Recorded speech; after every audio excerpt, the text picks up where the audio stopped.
There have been and there will be many destructions of mankind arising out of many causes. The greatest have been brought about by the agencies of fire and water, and other lesser ones by innumerable other causes. Hello, this is Rex Hudson. Again, I'm going to be your guide for the Yahweh. Today's presentation we call the Crown of Stars, and it builds upon information we had in our previous two presentations, the Wheel of Stars and the Great One. But let's just do a little review as a refresher.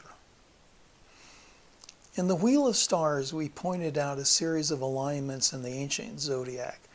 To see those, though, we had to, number one, understand the day begins at sunset. This is Hebrew time we're computing, or Yah's time, and not our own. The year begins at the spring equinox and not in the winter solstice as our modern calendar does. Jerusalem is the key to measuring correctly. The shape and position of the ancient zodiac is crucial to understand what stars we're looking at and why. And then the teaching or the Torah's timeline has to be determined with accuracy to find our starting point. And then finally, after making observations, we must be aware of the double star pattern. From that information, then, we've discovered within the Torah itself, the teaching, there are 4 dates we can match up with celestial signs, signs of the zodiac. The first sign in 3959 BCE marked the creation of Adam, and Taurus was the constellation. The second sign was in 2904 BC, marking the birth of Noah. The constellation was Perseus. The third sign in 2301 BCE was the birth of Arphaxad, the child born 2 years after the great flood of Noah, marked by the Pleiades. And the fourth sign in 1527 BCE was the birth of Moses, and the modern constellation Aries was the marker. Seeing that pattern, then, we said, could we follow that into the future from that date? Again, because the teaching was given roughly in 1400 BCE, and if you will, we know absolutely that the Torah was in its current form by at least 200 BCE. So these would be prophecies at the time of its writing. The fifth sign in 70 CE marked the end of the First Jewish War. The sixth sign in 137 CE marked the end of the Third Jewish War. The seventh sign in 1949 of our modern era marked the end of the Holocaust, the War of Independence, and exodus from the Muslim lands, and all of which constituted the arrival of the new state of Israel. Well, we didn't stop there with that prophecy. We then went forward and said, can we follow that pattern further? And the answer was we could absolutely do that. The next sign in the constellations was Aquarius, the great one of the ancients, and that arrives on the horizon in 2749, roughly 730 years from now, but exactly 800 years from the reformation of the nation of Israel. Fascinating. Okay, and we could go back in time 5 constellations backwards, all the way back to a date of 10,587. Anyway, an amazing period of time. And when we look closely in the north, at the moment of the beginning and ending constellations, we saw this strange phenomena.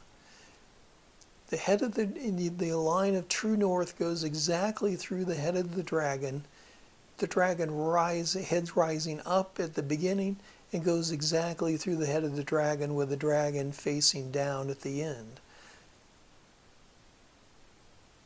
We can treat this as a single day if we think in Hebrew terms.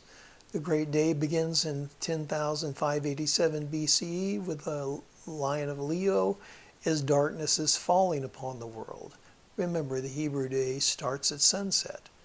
The great day reaches the halfway point, and it's, again, 730 years from now. It's 2749 CE, and the great one, in other words, Aquarius, rising, and that is as dawn approaches.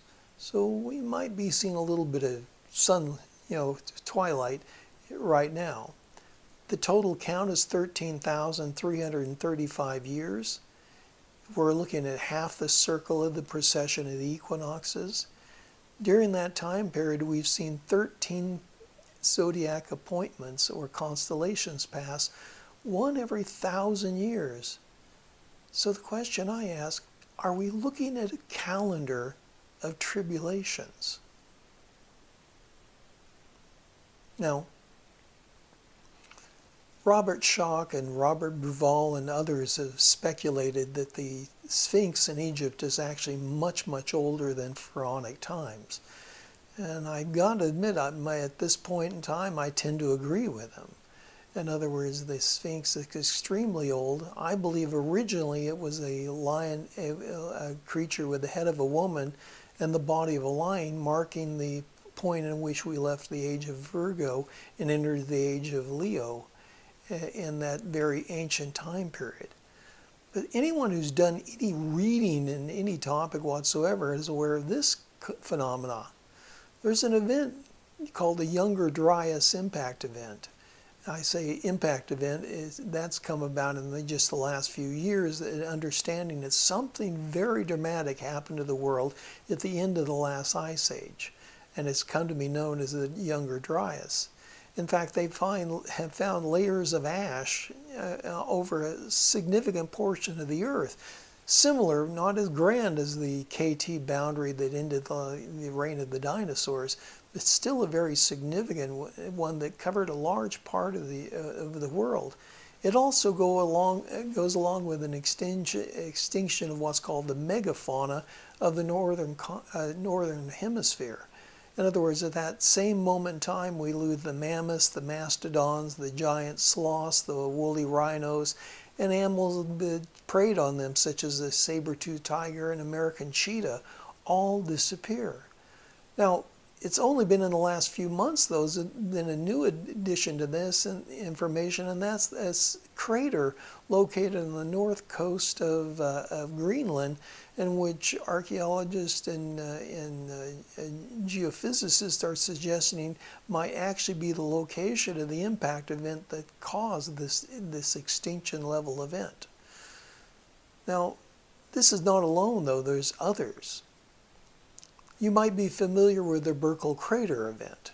This picture is from an article that ran in the New York Times a few years ago, and what you're looking at is what they refer to as chevrons. In other words, a great flow of water washed over the coast of Madagascar. As it washed back out again, it dropped a load of sand and rock and debris and formed these chevrons. You can find chevrons on any beach or anywhere water flows. The only difference with these is their scale. These chevrons are 600 feet high, giving you some idea of the height of the water that flowed over this land. Now, about 700 miles off the coast of Madagascar, under 2 miles of ocean, has been discovered Burckle crater, approximately 19 miles wide. And it seems to have been the cause of another global catastrophe, but it's being dated to nearly modern times. Now, truly prehistoric, in other words, we don't have records, it's at least as far as we know of this event, but we do know there were worldwide stories of floods, great floods and deluges, and this might be the cause of some of those. The next event is one that just is personal to me, and that is Lake Bonneville. This lake was, is now considered to be a historic fact. It was located on the eastern side of Utah and extended almost down to the area of Las Vegas. The tiny remnants of it that are left are the Bonneville salt flats, which, if you will, gets covered with water once every year during the winter, and the Great Salt Lake, which is great as it is still a tiny portion of this vast, larger lake that covered the area. but it's disappeared from history. But we now know it rose and fell many times, and as it fell, vast quantities of water flowed out of this basin into the Snake River, and and further down across, caused vast flooding over the plains of Washington and Oregon with each of the events. Now, it's personal to me because at one time I lived in the suburbs of Salt Lake City, Utah. And a few blocks up the hill from me, there was a terminal moraine. In other words, the point in which a glacier sliding down from the mountain dropped it, ended its course and left a huge pile of rubble. And at the same time, a house we were looking from was located on what the locals call a bench, which we have since come to understand as one of those shorelines of this ancient lake. Anyway, the sum total of this is, guys, there's been numerous massive destructions around the world in relatively modern times. So I'm suggesting we might investigate to see if those dates match some of these events. But let's go on to the topic of tonight, and that's the crown of stars. And what we saw previously, the Wheel of Stars is a calendar of great disasters. There's another pattern forming, another witness to events, if we just shift our gaze a little to the north. The first event on the horizon is Leo. Again, Leo the lion. In 10,587 BC, the first star of that constellation, a double star, sets 1 second after sunset. But if we turn our attention north, we come to this strange phenomena we mentioned earlier, that line of true north passing through Grimium, a double star at the joining of the head and the body of the serpent. We have a static map here marking the same event with the number 1. From there we go to our second event, and that is Cancer the crab to the ancients. And this is an event that we can mark to 7,582 BCE. The star is Acubens, again another double star. But if we turn our attention north, we see the line of true north going right through the heel of Hercules. Ta Hercules, I believe, is the star's name. Hercules, my Latin pronunciation is a bit dated. Anyway, that marks a second constellation, and again on our static map. Here is the mark for 2. Now, interestingly enough, there are 3 stars that actually come within 1 degree of being the pole, marking the exact North Pole with the passage of time. This is one of those 3. The next event is Gemini, the great twins to the ancients. We can mark their rising at 6,214 BCE, again marked by another double star. But when we turn our attention due north, we see at the top of the screen something that looks like a bow tie, and the line of true north going exactly through the knot in the tie. The star there is actually Arcturus, and it marks the extreme northern boundary of what's called the circumpolar region. In other words, that area of stars that never set below the horizon. Anyway, a curious selection, marking something that would be something unknown to unlearned ancients. The next event, of course, is marked on our is number 3 on our static map. The next event is Auriga, the crook or the shepherd's crook to the ancients. We can mark that to 4,673 BCE. Again, it's marked by a double star. Here we see the line of true north at the same moment going through a star. It's called Notus the First. And it's unusual here because this is the first time we've intersected with a star that isn't a double star. Now, as I mentioned previously in these presentations, double stars are, some people consider them to be almost half of all stars to be double or multiple stars. So it's not unusual to find them, but it's been unusual that that's all we found up to this moment in time. And notice the one is just a single star located in the body of the serpent, the dragon. Here's the location number 4 on our static map. The next sign is Orion, the loyal shepherd of heaven to the ancients. Again, it's marked with a double star. And then we turn our attention due north at 4366 BC. Here we see curiously the same intersection. In other words, notice one again is the point at which it goes through. So it's a single star, but it's gone through twice in a row. So it's still a 2-star phenomenon. Here's our static star with 4 and 5 indicating that unique point. Next we go to Taurus the bull. Again, this marks the creation of Adam.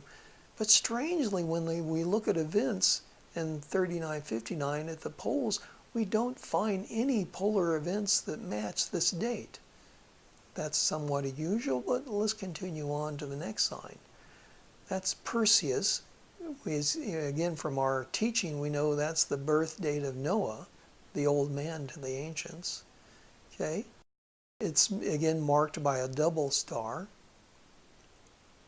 Here on our polar map, though, we see an interesting phenomenon. There's actually 2 stars that are being intersected here. One is in the body of the dragon, that's called Thuban. Interestingly enough, this is the second of the 3 pole stars.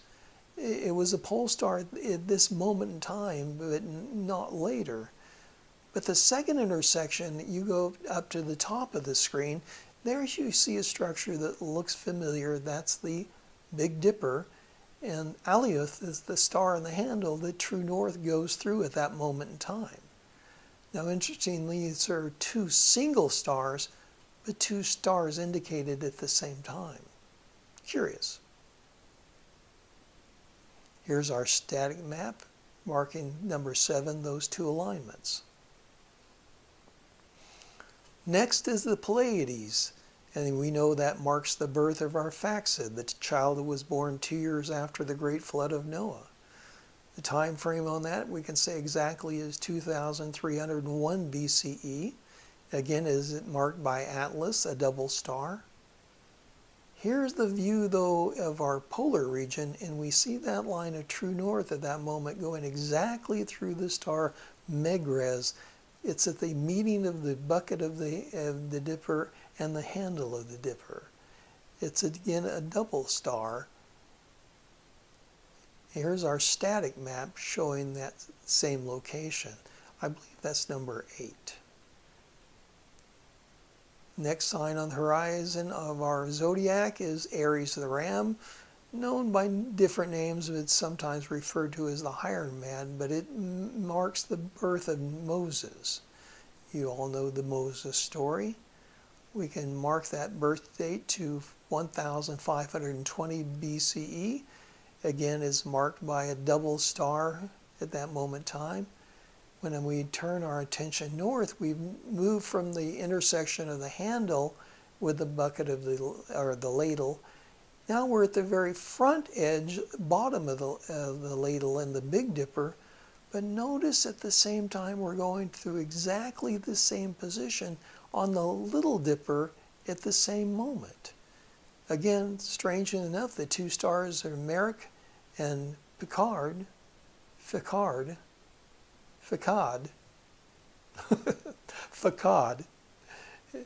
I need to get better glasses. Anyway, it marks single stars, but 2 at a time, so we're still in a double star phenomenon.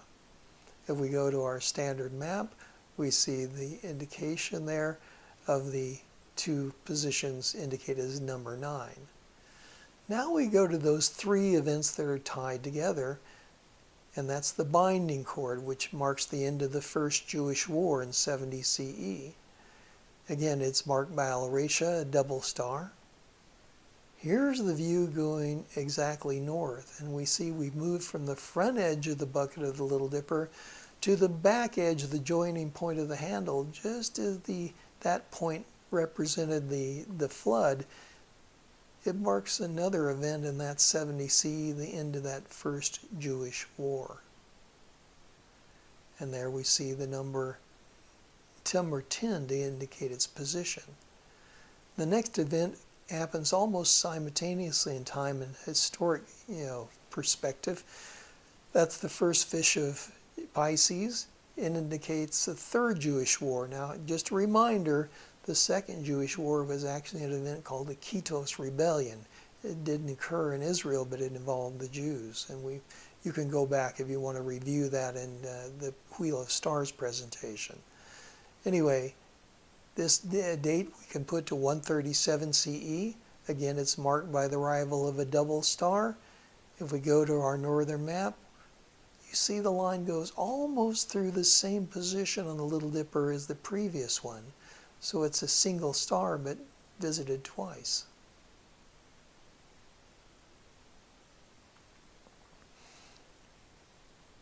Okay, there's the marking on the map, on our map. Now we go to our last event in Pisces, the second fish. Again, this marks the Holocaust, the liberation of the land of Israel, and the exodus from the Arab lands, which all couple together end with the formation of the new state of Israel.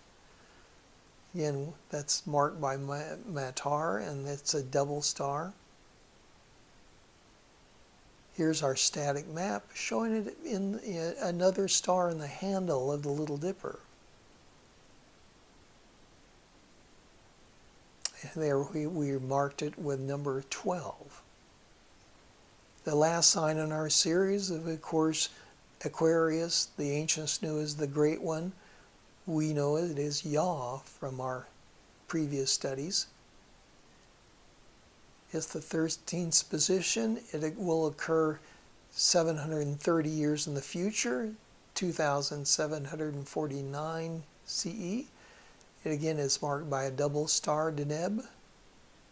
If we look exactly north at that moment in time, again we see the head of the serpent, the Draco, the dragon, pointing downward, and the line of true north going exactly through the head, through the star Germanium. Here's our indication on our static map of 1 and 13. That's same event, or the same star alignment at the beginning and the end. We summarized it with the illustration from my Starry Night software of the dragon facing up and down, signifying that completion of half of the cycle. Now, what we saw in these combined events, we saw there were 13 zodiac alignments, and those lead to 12 polar alignments. When I say 12 polar alignments, remember, the Taurus, the bull, the birth of Adam seems to be missing. All 13 zodiac alignments are key to the first rising of a first star, a double star, belonging to an ancient constellation on the horizon viewed from Jerusalem. All 12 of the polar events are keyed to ancient polar constellations. Now, interpreting. I have so much to tell you, but I can't tell you now. But what I've shown here is these patterns prove beyond any possible chance, any accidental probability, there's an intelligence being exercised here. It shows me, and I hope it shows you, we're living in a manufactured universe. And these patterns are designed to point at somebody beyond our time-space continuum, the Great One, Yah, and say, here I am, see me, pay attention to me, and understand me. And to further our understanding, we're going to go in our next presentation to what's called the prophecy of Adam, and we're going to see what other information we can pull from this crown of stars.